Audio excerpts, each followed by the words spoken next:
మహాకాశములను అందలి సమస్తమును సృజించిన దేవాది దేవునికి నా హృదయపూర్వక వందనములు, స్తుతులు, స్తోత్రములు సమర్పించుకుంటున్నాను. అందరికీ శుభోదయం. ఇది నా మహోన్నతుడైన దేవాది దేవుడు నీ కొరకు సిద్ధపరిచిన వాక్కు. చిన్నపిల్లలారా, ఎవనిని మిమ్మును మోసపరచనీయకుడి. ఆయన నీతిమంతుడై ఉన్నట్లు నీతిని జరిగించు ప్రతివాడును నీతిమంతుడు. దేవుని నామమునకు మహిమ కలుగును గాక. ఈ మాటలు 1 యోహాను పత్రిక 3వ అధ్యాయము 7వ వచనంలో రాయబడి ఉన్నవండి. ప్రియమైన నేస్తమా, నీ దేవాది దేవుడి దినాన నీతో సూటిగా మాట్లాడుచు ఉన్నారు. ఎవరిని కూడా నిన్ను మోసపరచనీయకు. అట్టి అవకాశం నీవు ఇవ్వద్దు. ఎందుకంటే నీ దేవుడు నీతిమంతుడై ఉన్నారు కనుక నీవు నీతిని జరిగించు క్రియలను మాత్రమే చెయ్యి. సో అప్పుడు నీవు కూడా నీతిమంతునిగా తీర్చబడతావు.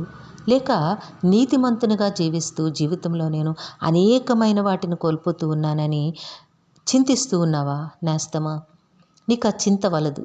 ఎందుకంటే అది ఈలోక సంబంధమైన యాతన మాత్రమే. కానీ నీవు నీతిమంతునిగా జీవించగలిగినట్లయితే నీ బ్రతుకులో నీకేమీ తక్కువ కాదు.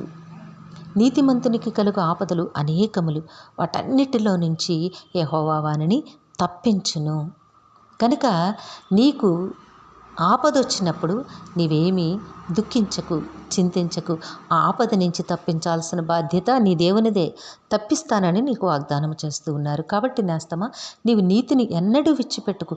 ఇంతవరకు నీతిమంతునిగా జీవించావు, ఇక ముందు కూడా నీతిమంతునిగానే జీవించు. ఎందుకంటే మీరు వినువారు మాత్రమై ఉండి మిమ్మును మీరు మోసపుచ్చుకొనకుండా వాక్య ప్రకారము ప్రవర్తించువారునై ఉండిడి.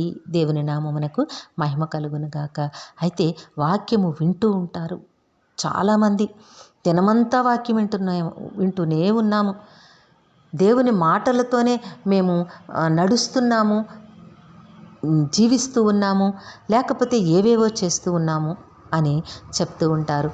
నీవు వినడం ఎంత అవసరమో, వినిన ప్రతి మాట ప్రకారము నీవు జీవించడానికి ప్రయత్నం చెయ్యి. దేవుడు తన పరిశుద్ధాత్మను నీకు తోడుగా ఉంచి నిన్ను జీవింపచేస్తారు, ఆశీర్వదిస్తారు. కనుక నేస్తమా, ఈలోకపు ఆశీర్వాదముల కొరకు నీవు ఆశపడకు. దేవుని నిత్య జీవము కొరకు, దేవుని రాజ్య ప్రవేశము కొరకు, దేవునితో నిత్యము జీవించుట కొరకు నీవు అతిగా ఆశపడు. దాని కొరకు నీవు ఉన్నతమైన జీవితమును జీవించు.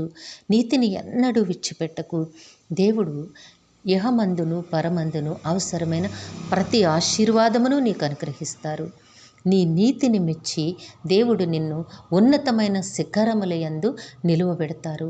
నీవు ఎక్కలేనంత ఎత్తైన కొండపైకి దేవుడు నిన్ను ఎక్కిస్తారు. కనుక నేస్తమా, ఏ మనిషిని మాటలు విని మోసపోయి నీవు నీతిని విడిచిపెట్టి వంకర మార్గముల గుండా ప్రయాణము చేసే ప్రయత్నము ఎన్నడూ నీవు చేయొద్దు. నీతిని విడిచిపెట్టకు.